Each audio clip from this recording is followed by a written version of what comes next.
अरे पंडित जी, ये दूध क्यों जाया कर रहे हैं? अरे किसने कहा ये दूध जाया? ये दूध आप नदी में बहा रहे हैं, गंगा जी में। ये गंगा जी है, ये नदी कोई है? पर लोग तो कहते हैं कि दूध बहाने से अच्छा है गरीबों को पिला दो, आप गंगा जी में बहा रहे हैं। कोई जो लोग शिव जी को चढ़ाता है। हाँ, जो लोग ऐसा कहते हैं उनसे कहो मांस ना काटें, बलि अपने बच्चे की दे। जो फालतू बोलता है उनको कहो अपने अनुसार अपना काम करें। ये गंगा जी है, इसमें दूध चढ़ाने से इस जल की और वैल्यू बढ़ती है। ये शुद्ध होता है, इससे एनर्जी मिलती है। पर लोगों का आजकल जो ये बुद्धिजीवी बने हुए हैं ना ज्यादा, ये देखो। इनसे कहो विज्ञान की ओर जाएं। वाह, ओछा ज्ञान हमेशा खराब होता है। ऐसा क्या? अगर आप विज्ञान, आज जो युग है वो साइंटिफिक है, आप विज्ञान की अवस्था को पकड़े ना और विज्ञान के अनुसार देखें तो इसका बड़ा महत्व है। हम लोगों का तो ये हमारी अन्नदाता है, हम यही हमें सब कुछ दे रही है, तो इसको कुछ अर्पण करेंगे तो कुछ वो नहीं है, वैल्यू ही नहीं है। क्योंकि हम इनको क्या दे सकते हैं जो हमें ही सब कुछ दे रहे हैं? माँ है, माँ से दूध लिया जाता, दिया नहीं जाता।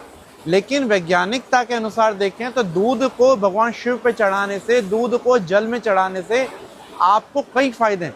सबसे पहला फायदा, आपका चंद्रमा मजबूत होता है, ठीक है? अच्छा। हाँ। दूसरा फायदा, आप शांत रहते हो। तीसरा फायदा, आपके दिमाग में ऊट पटांग बातें नहीं आती। नहीं, मेरे दिमाग में नहीं आई। पर एक्चुअली क्या होता है ना, मैं भी एक्चुअली इंटरनेट पे वीडियोस देख रहा था। कुछ लोगों ने तो बॉलीवुड में पिक्चरें बना दी बड़ी बड़ी इसी टॉपिक को लेके कि ये अंधविश्वास है, आपने शिव जी को जल चढ़ा दिया, जल चढ़ा दो, ये दूध गरीबों को पिला दो, काम आ जाएगा, कुछ भूखे हैं उनके काम आ जाएगा।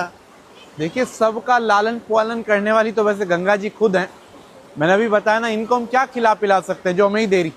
लेकिन आप ये देखो कि हमारे पूर्वजों से लेकर और आज तक, राजाधिराज से लेकर और अभी तक, हम लोग जब भी कुछ बात होती है तो गंगा जी की ओर प्रणाम करते हैं, भैया ये करेंगे। ये मनोती नहीं है, ये विश्वास है, और यही विश्वास एनर्जी है। मतलब दुनिया कहती रहे हम तो ये करेंगे, अपना धर्म निभाएंगे, कर्म निभाएंगे।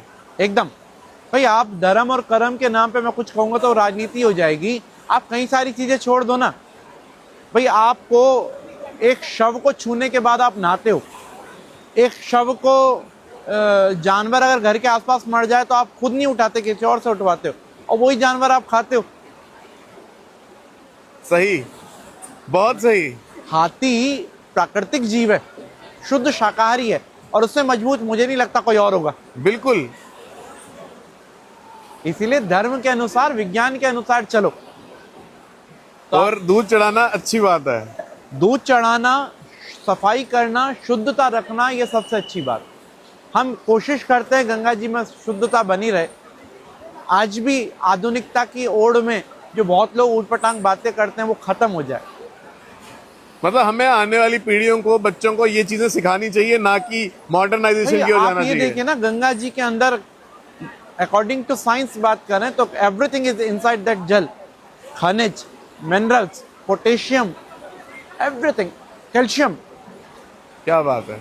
आप हरिद्वार का पानी पी के 1 महीना सिर्फ जल पे रहेंगे तो आपको पथरी हो जाएगी, इतना कैल्शियम है। वाह। तो गंगा जी हैं, इनके अंदर सब कुछ है, इसीलिए ये माँ है। क्या बात है। इनके अंदर ऐसा केमिकल है जो इन एशिड्स को डिसॉल्व कर देता है साइंस के अनुसार, और हमारे अनुसार तो आई इसी लेती है, मुक्तिदाता है। सही बात है। आप हमेशा आंखें खोल देते हैं हमारी। आपके प्रश्न ही इतने अच्छे होते हैं। धन्यवाद। Thank you.